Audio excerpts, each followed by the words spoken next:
Okay, so great day everyone. On this training, pag-uusapan natin yung boost. Okay, which is lagi na natin ginagawa yan. So dito tayo naka-generate ng malaking sales. And we are adding up, follow-up, referrals, and of course how you can convert your client base into a business partner. So ituturo ko sa inyo itong strategy na ito. Kaya I believe wala nang reason para hindi tayo makapag-move ng product because we are going to generate different types of traffic or prospecting methods. Okay, so again, boost is one of the prospecting method. Follow up is another one. Getting referrals is another one, and converting into a business partner is another method. Okay, so pag-usapan natin ano yung Facebook boost. Well, of course, all of us, okay, na nasa GPAX, kabisado na ito, tama? So, we've been doing this, pero para na rin sa mga magiging bagong members natin, para may idea kayo. So, basically, Facebook boost is a form of advertising. Sa internet marketing, we call it paid traffic or a passive marketing method. Passive, ibig sabihin, hindi ka nag-aalok-alok. So, you are targeting, you are attracting potential buyers para sila mismo ang lumapit at mag-inquire doon sa product na binibenta mo. Okay? So, yes, costly, meron cost ito, pero not as the same as traditional advertising kagaya ng TV, newspaper, magazine, billboards. So, you can start as low as 100 pesos per day. So, basically, sa mga members na natin na nagbo-boost based sa kanilang experience, if they spend 1,000 per day doing boosting, so normally ang bumabalik na income is around 3,000 to 5,000. So, this is based on experience. Okay? Ngayon, sa lahat ng nagiging members ng GPAX, isa ito sa mga method na pinapagawa natin, okay, para mabilis tayong kumita. Okay, it is a must. This method is a must sa lahat ng nagiging team members, especially sa aming team dito sa GFAX. Okay? So, yung isa sa mga pinaka-importante, of course, we've been spending so much money on boosting. Tama po ba? So, lahat tayo were boosting. Pero one thing na hindi natin na-realize, and basically ang common kasing ginagawa natin, we boost, okay, the customers inquire, and once they inquire, so na-solve, na-close natin yung deal, we get the payment, then we deliver the product. So, after that, what's next? The end. End of the business. Tama po ba? So, ganun yung nangyayari. So, basically, it's like selling product like a one-night stand. Okay? So, walang relationship. So, hindi nagkakaroon ng connection. So, isa sa mga natutunan ko, dapat pala habang tumatagal tayo dito sa GFAX, well, of course, if you're starting, we are boosting, we're spending on advertising. Pero dapat habang tumatagal tayo, dumarating sa point na kahit hindi tayo mag-boost, we still make money because nade-develop natin yung customer base. Which is, I think, yun yung part na hindi natin napansin or pinansin, no? Yung pag-develop ng customer base. Kaya nung kino-compute ko to, na-notice ko, no? Dapat pala, yung boosting pala, it is also a form of getting new customer. It is acquiring new customer. So ganun ang method. So example na lang, no, dito sa ginawa kong outline. So example, nag-boost tayo 500 pesos. Okay, may dalawang customer na bumili ng Algae Cleanse. So basically, magkano ang cost per customer? That's 250. Okay, so medyo costly siya kung titingnan niyo. And alam niyo ba, lahat ng negosyo, pansinin niyo, no? Tumatagal siya because of customer retention or repeat order. Diba? Kasi why? In every business, ang mindset ng mga marketer dyan, customer acquisition is so expensive. And usually sa kanila, nag-stay sila because of repeat purchases. I believe siguro dapat ganun din yung maging trato natin sa negosyo natin. So, once we acquire the customer, ibig sabihin, kahit hindi tayo mag-boast, we still make money from them because of the repeat purchases. So, tuloy-tuloy na dapat ang income nun, no? So, we boost once, we acquire them, then repeat purchase na siya, cycle ng cycle. So, it means, wala kang boosting, you have a huge customer base, you make money. Okay, kuha niyo yung point ko. Ito lang, imagine niyo, no? So, example, you have around 1,000 customers on your database. No, 1,000 customers. Then, assuming 50 na lang, 50 customers na lang ang bumibili ng product mo every week. Especially Algae Cleanse. Weekly, 50. Magkano profit sa Algae Cleanse? 500 pesos. Why 500? Kasi wala nang boosting eh.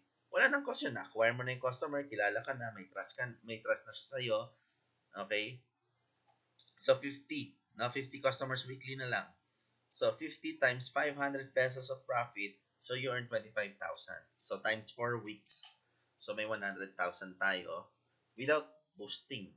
Hindi na ganun kalaki yung advertising costs. No, kaya nga importante, once we acquire the customer, okay, so we list their name, their email, their mobile number, okay, and of course, yung Facebook account, no? So, lagay natin yan sa Excel sheet and sa logbooks. At least we have a list, no? Ang isa ring importansya nito, okay, bakit natin kailangan gawin to, it's because we cannot just rely on one traffic source, especially yung Facebook page natin. Okay? Kasi may mga times na, like, halimbawa, sikat na yung page mo, no? So, ang dami ng buyer, talagang ang dami mong likers, nakapag-invest ka ng napakaraming post. Then, suddenly, nahack yung page mo or naban ka bigla ng Facebook. So, paano yung negosyo mo? Start ka na naman from the scratch. Yun yung downfall. That's why we cannot just lay all our eggs in just one basket. That's why it is important that we build our list. Okay? So, get our contact name, email, mobile number para we can make a follow-up sa kanila. And of course, na-introduce tayo. No? Kasi the mere fact na nagbigay na sila ng pera sa atin, okay, nag-deposit, nagpadala through remittances, it means ando na yung trust. So, kailangan natin gawin is to in-nourish yung trust na yon na binigay ng customer. Okay? So, yung trust na yon ang gagawa sa atin ng napakagandang income, na magandang residual income. Kaya isa sa mga strategy, once you acquire the customer, okay, na-deliver mo, ilista nyo po. Okay, take note nyo po yung information niya, yung contact information. So, we can make a follow-up. Ngayon, once na na-acquire din natin siya, another method is to let them join the Facebook groups. No? Create po tayo ng Facebook groups. Okay, isa sa reason why, para madali tayong makakapag-follow up sa kanila. Kasi, let's say we have a 1,000 list of customers. Okay, 1,000 list. So, nakakapagod naman kung iisa-isahin natin yun, no? So, hindi sapat ang 24 hours. So, at least meron tayong automated system, isang click natin, isang post natin, manonotify lahat ng customers. And ang maganda sa Facebook, through Facebook groups, I'm pertaining to Facebook groups, hindi po yung group chat kasi medyo annoying sa ibang customer yung group chat. Tendency niya maglilib yan kasi mamaya tunog ng tunog, ting, ting, then yung iba naman, nauubusan daw sila ng battery dahil lalo na kung very active yung group chat. So, create the Facebook groups. Okay? And then, lagay nyo po sa pangalan ng Facebook groups nyo, ito, yung nakikita nyo, GFAX, promos, updates, and announcement, buy. Lagay nyo po ng buy. Then, your name as a distributor ng GFAX. Para familiar si customer kung sino yung suking distributor niya. No, so, otherwise kasi tendency, minsan may mga customer na gusto mag-repeat purchase. And ang dami na natin nag-algae cleanse, nag-airlift na pages. So, pag tinype niya, kung sino na lang yung unang matapat, doon na siya bumibili. Kaya ang tendency, instead na sana nagkaroon ka ng repeat purchase, nawala yung repeat purchase mo, yung repeat order mo sa customer. So, therefore, you lose money. You lose the opportunity. Okay, so again, importante, we build our list. Okay, we build our Facebook groups. We build our customer base. By the way, isa rin po sa natutunan ko when it comes to building network, this network marketing business. Reality sa network marketing business, okay, downlines come and go. Hindi natin maiwasan yan. Marketers come and go. Okay, may darating, then kita ng konti, aalis, maglalaylo. So, hindi natin maiwasan yun, no? Okay? So, network expand the business. But the one who will sustain the business are your customer base. That's why napaka-importante that as we are building our network base, we are also building our customer base. Which is, I believe, isa sa mga proposal ko, kung lalo na sa mga nagsisimula, is to build your customer base first. The customer base. Kasi doon ka magkakaroon ng residual income, repeat purchase, and of course, doon mo rin kukunin yung mga potential business partner mo. Okay? And we all know na, especially kung hindi maganda yung crowd natin, yung naging environment natin, yung circle of friends natin, walang qualified doon. So, ang hirap mag-build. Diba? Unlike ito, you have a customer base, a happy and satisfied customer, mas madali silang i-convert into a distributor. Now, how do we make follow-up? So again, we have boosting, another form of marketing. Okay, ayan. So, customer acquisition, so importante yan. And then, another method of marketing is the follow-up. Okay, so sabi nga, no, basic ng selling, ang client daw, ang prospect, ang customer, normally, sa unang kita niyan sa mga products o sa offer natin, hindi yan bumibili. That's the reality. Hindi yan bibili agad. Normally, ang tao bibili yan, okay, on the 3rd, 4th, 5th, and onwards na follow-up. Okay. That's why it is important if we are selling through Facebook page. Okay, well-organized yung Facebook page natin. That's why good thing nga may mga flag na doon eh. Pwede mong i-flag. Okay, to message nyo to kung ito bumili na. Pwede mo siyang tatakan eh sa Facebook page. Okay, you may also follow up your customer through SMS or phone calls. That's why sinasabi ko, please pakilista yung contact information, pakilagay sa Excel sheet or sa logbook. Okay, yung contact information ng mga customer nyo. So we can make a follow-up. Okay? So, kagaya nga rin ng sinabi ko kanina, it is important na ipa-join nyo sila sa inyong Facebook groups. Ipa-join nyo, papuntahin nyo, i-add nyo sa Facebook groups nyo. Okay, para once you post, they'll get notified immediately. And take note po, yung nakikita yung naka-circle ngayon, yung naka-enclose dun sa may red box, no? So, once you have a Facebook groups, sa notification, pakilagay po all posts. Sabi sabihin, pag lahat ng posts na papasok dun sa groups na yun, mano-notify lahat ng members. Okay, so in this way, okay, we can generate another source of income, no? Another source of another marketing method. Now, another marketing method naman, okay, boost, follow up, and the third is referrals. Ayan, no? So, napaka-importante that we ask for referrals. Okay. Lagi kong sinasabi, apply the 147 rules. Ano yung 147? Okay, 1 stands for day 1, pinadala mo yung product, dumating sa kanya. And then the 7 stands for 7 days. And then the 4th, okay, within the 4th day na na-receive yung product, make a follow-up. Okay? Make a follow-up. Kumustahin nyo yung product sa kanila. Okay? It is important that we establish rapport and relationship with our customer, with our client. Okay, para hindi tayo malimutan. Okay, so we make a follow-up. Kumustahin nyo. Hi, ma'am. Kumusta po yung product? Ayan, no?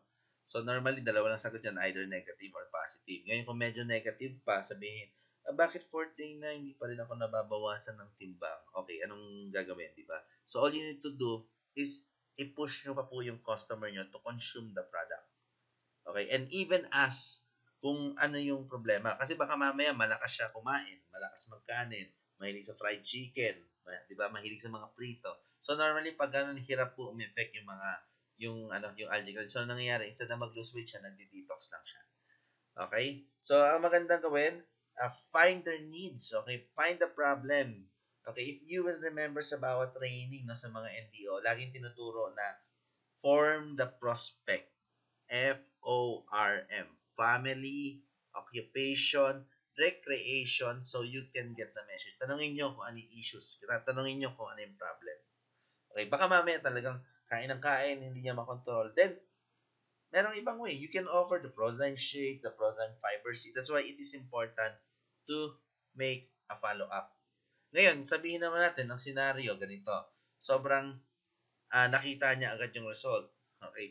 Ma'am, kumusta po yung product? Ay, ang ganda. Nag-lose ako agad ng 5 pounds. Nakaka 4 days pa lang ako. Diba? So, very positive yung feedback. So, the next thing you should do is to ask your customer, okay, tanongin nyo kung meron siyang kaibigan or kakilala, kamag-anak, na merong same problem kagaya niya. Okay? Ganun po ang gawin nyo. Ma'am, baka po meron kayong Ma'am, may mga kaibigan po ba kayo na meron same problem kagaya nyo? Well, of course, kung ang isang tao happy and satisfied sa product, the person is so excited. So, tuwang-tuwa yan, no? Okay? Kaya talagang magkukwento yan, especially kung napapansin na medyo lumabas yung figure, so medyo nawala yung double chin. So, talagang tuwang-tuwa yan. That's the time that kailangan mo talagang mag-ask ng referrals. So, all you need to do is to make a deal sa customer mo. Okay, sa client mo. Ngayon, sabihin natin happy siya. And yes, sinagot niya, marami siyang kilala. So, the next thing you should ask is, Ma'am, baka naman po pwede niyo po akong introduce sa mga kilala niyo. And we have this product, AM Fit. I'll give you 1 box in every referral po na maibibigay niyo sa akin.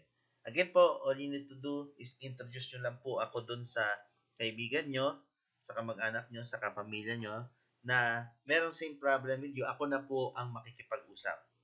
Either po, we can make a 3-way chat sa Facebook, create a group chat po, introduce nyo po ako na po makikipag-usap, or maybe I can ask for their phone numbers, just inform them na tatawag po ako. And once na nag-purchase po sila, let's say 1 box ng RG Cleanse, I'll give you 1 box of AM Fit. Diba? So, magandang method ito. So, referral. Okay. Unang reason kasi, matatry nyo yung product. Okay. So, another way to make them try the product. So, once na-try nyo na happy and satisfied, again, so magkakaroon ka ngayon ng repeat purchase. And also, this is another form, okay, of advertising. So, compare nyo to ha, just imagine, no? So, nag-boost ka ng 500 pesos. Meron kang 2 customer na acquire. Ibig sabihin, 250 yung cost ng customer acquisition mo.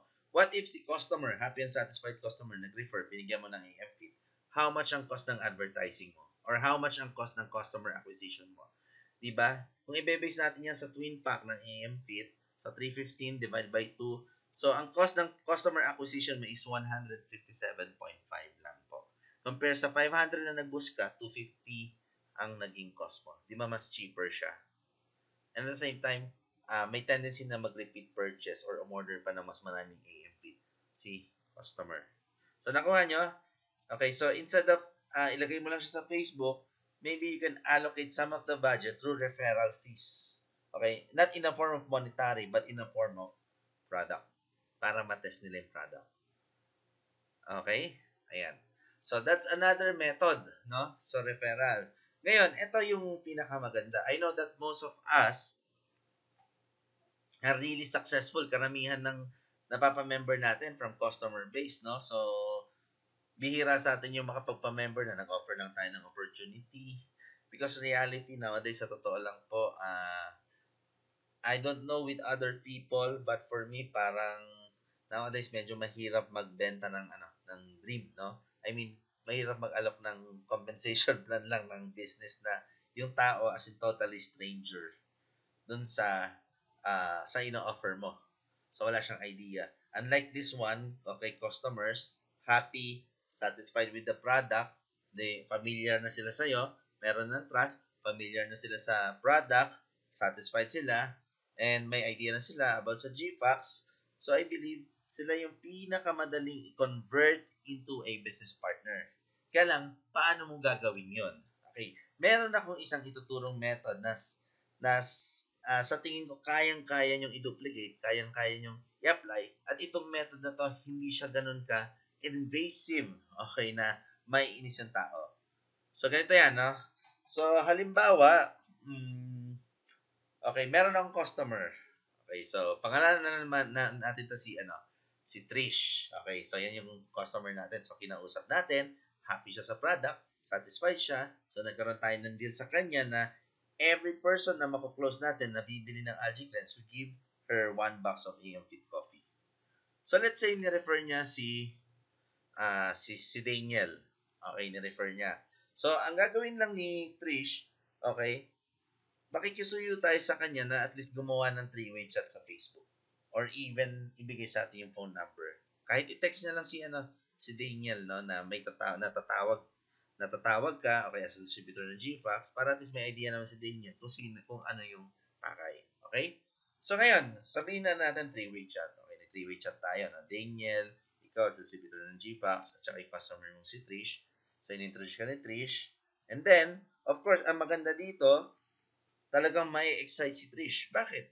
Siyempre, satisfied siya sa product eh. And alam niya, sa mindset niya na kapag na-close to, she'll get 1 box of AM Fit. Tama? That's for free. So, ang gagawin niya, introduce niya. Ngayon, assuming, no, na-close natin si Daniel, bumili ng 3 box ng Algae Cleanse. So, we give Trish 1 box of AM Fit Coffee. Okay? And then, nag-refer ulit si Trish, pwedeng si Tina. Okay? So, bumili si Tina ng 3 box. Alright? So, ngayon, ang gagawin natin dito, okay, si Daniel, si Trina, syempre, kino-close natin yan. Okay, kinakausap natin, binibigyan natin siya ng guide, paano sila magbabawas ng timbang. So, ang gagawin natin ngayon, okay, kapag kinakausap natin sila, okay, after natin kausapin, babalitaan natin si Trish kung ano na yung update, i-update natin siya. Okay? Trish, grabe, very satisfied si Tina sa product. In fact, nag-iisip nga siya maging reseller. So, ini-inform natin. Okay, so ngayon na-close si Tina, may 1 box na naman si Trish ng AM Fit. And then another guy, so parang pangalanan na natin itong Joseph. Okay, so another guy nag-purchase ulit ng 4 boxes ng Algae Cleanse. Of course, inform ulit natin, update natin ulit si Trish, what's going on. Then, meron ding another 1 box of AM Fit si Trish. Ngayon, ganito. So this time, okay, si Daniel, happy and satisfied with the product. Kung ano yung ginawa natin kay Trish, kinausap natin, finalo natin, kinamusta natin, yun din yung gagawin natin kay Daniel. So, we ask for referrals again. Ngayon, sabihin natin, nag-refer si Daniel. Okay? Ni-refer naman si Mara. Pangalan na natin itong Mara. Okay? So, ganun din. Okay, we update Daniel. And pwede rin din natin i-update si Trish. Oh, grabe si Daniel, no? Meron ni-refer yung kaibigan niya, si Mara. In fact, happy na nga si Daniel and iniisip niya paano daw maging reseller. So, binibigyan natin na idea what's going on, no? Ina-update natin. Okay, the thing is, ba't natin to ginagawa to? Para magkaroon tayo ng connection kay Trish. Para magkaroon ng follow-up. Kasi when we say follow-up, hindi naman ibig sabihin nun, kinukulit natin siyang bumili ng product. When we make a follow-up, kinukumusta lang naman natin yung tao. Just to build rapport. Okay, just to remind them na, hi, I'm here. Okay, kasi bakit? When it comes to selling, ang tao bumibili dun sa huling kinausap. That's the reality, no? Kapag ikaw yung huling nakausap, maganda yung naging deal, doon sa'yo bibili yung tao. Okay? So, ngayon, si Mara, okay, kinausap natin kasi introduce ni Daniel sa 3-way chat natin. Then si Daniel, nagbigay ng testimony kay Mara na very happy and satisfied siya. And then, syempre, na-close natin yung deal. Bumili siya ng 3 boxes. Of course, si Daniel, bibigyan natin ng 1 box of AM Fit Coffee. Alright? So, nag-purchase si Daniel ng 3 boxes. Okay? Ayan, si Tina ng 3 boxes. Si Joseph ng 4 boxes. Si Mara ng 3 boxes. So, therefore, we generated referrals. And of course, when we generated referrals, we generated an income. So, magkano lang ang cost na na-generate natin 13 boxes? So, 157 times 4. So, that's roughly around 600 pesos. So, not bad, diba? So, para ka lang nag-boost niyan. Diba? Tama? Okay. Ngayon, ito maganda. Paano ngayon natin to i-convert? Ito, pansinin nyo yung ginawa ko illustration dito. 3 boxes. Okay. Okay, 3 boxes naman kay Tina, then kay Joseph 4 boxes, kay Mara 3 boxes. So, that's a total of 13 boxes, diba? And 1 business pack, okay, plus 8 vouchers, that's a total of 13 boxes. So, kung meron kang stock na 13 boxes, it means naubos mo yung 13 boxes mo. Therefore, magre-replenish ka ngayon. Tama? Okay, ngayon ganito, ito yung good news ko sa inyo. Okay. Bakit naubos yung 13 boxes? Dahil sa referral ni Trish. Tama? Si Trish ang nag-refer. Ngayon, ganito. You talk to Trish again. Okay. Trish, I know that you are happy with the AM feed and meron akong good news sa'yo, but I am not sure if you are interested. Okay. Since you refer, meron kang potential to earn $20. Okay, that is the fast start bonus of di ba, business pack. Okay? So, pwede kang mag-earn ng additional $20. But I am not sure kung gusto mo itong makuha. Okay? Kung ayaw mo naman kunin, okay, okay lang. So, sa akin na lang. But if you are really interested, paano ka kumita ng $20, I wanted to show you. Gusto ko ipakita sa'yo kung paano. Okay? Can we meet? This time you set an appointment. Siyempre, ma-curious siya eh. Okay, paano ako kumita ng $20 and $900? What happened? Diba? Yun na maging question. Ngayon, may curiosity, and I know na magiging excited siya kasi nagkaroon siya ng earnings eh. Non-invasive, diba? Hindi siya yung ganun ka-straight, no? So, nagkaroon siya ng earnings tendency, magkakaroon ngayon siya ng interest. Ano ba talaga yan? Paano nangyari? So, curiosity. Tama? Okay? Well, of course, kung ayaw niya naman mag-member, edi you can get a direct referral. You still earn. Well, thank you, Trish. Okay, dahil sa referral mo. Ngayon, but if Trish is interested and want to know paano nga ba siya kumita ng $20 and 900 pesos, then that's the time that you will set an appointment. So, doon na papasok yung presentation and closing. And this time, mas madali siyang i-close. Kasi bakit? May ideas sa product.